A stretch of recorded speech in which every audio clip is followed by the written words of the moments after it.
Hit Radio, l'essentiel de l'actualité. Lisa Youmsi.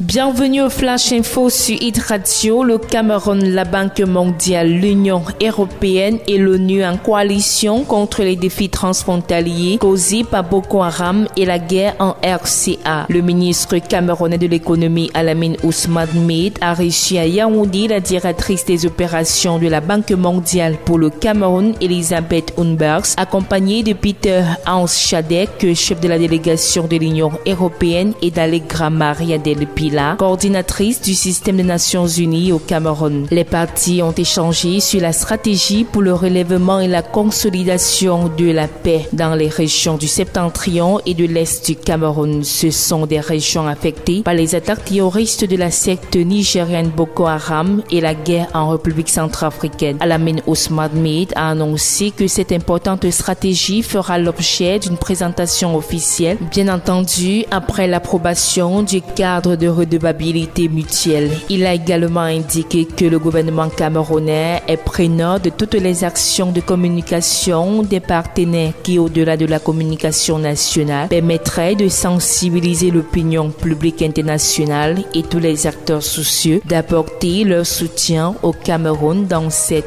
cause. Le ministère camerounais de l'économie vient de publier une note sur le marché du ciment. Il en ressort qu'avec la mise en œuvre des grands projets, ports, barrages, autoroutes et la poursuite de la réalisation des travaux préparatoires de la Coupe d'Afrique des Nations de football qu'organise le Cameroun en 2019, le marché national du ciment connaîtra une forte demande. Le ministère indique que dans cette perspective, Cimencam, filiale de Lafarge Holcim, envisage la construction d'une nouvelle cimenterie à Yaoundé, précisément à Nomayos, d'une capacité de 500 000. Cette nouvelle usine pourrait être achevée en 2019 et portera la production de l'entreprise à 2 millions de tonnes. De son côté, le Nigérian Dangote a entrepris les travaux de construction d'une nouvelle usine, toujours dans la capitale camerounaise Yaoundé, capacité de 1,5 million de tonnes, ce qui fera une production globale de 3 millions de tonnes pour l'entreprise. Enfin, CIMAV envisage une extension de l'usine de Douala à la capitale économique qui devra porter les capacités de production de l'entreprise de 500 000 à 1,5 million de tonnes. Les travaux irrélatifs pourraient être achevés en 2019 avec ses capacités de production installées projetées en 2019. Le Minepac classe Dangote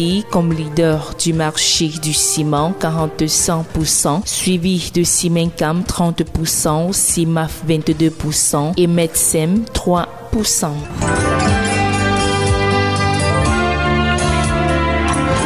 L'actualité internationale. À l'étranger, Burkina Faso, des tirs sont entendus depuis 3 heures du matin dans la banlieue de Ouagadougou, entre les quartiers Kapala et Saba. Selon des sources sécuritaires, des résidents ont signalé aux autorités des individus qui menaient des activités suspectes dans une villa. Les forces de l'ordre sont intervenues et depuis 3 heures du matin, des coups de feu sont entendus. France, la fonction publique, une nouvelle fois dans la rue. Les 9 syndicats représentatifs des fonctionnaires appellent à la grève et à la manifestation ce mardi. Plus de 130 défilés sont prévus dans tout le pays. C'est la 3e journée de mobilisation organisée par les syndicats depuis octobre dernier, 3 fois en 8 mois pour dénoncer la politique de réduction des coûts menée par le gouvernement français. Les syndicats reprochent au gouvernement son approche budgétaire qui ne tiendrait pas compte de la mission de service public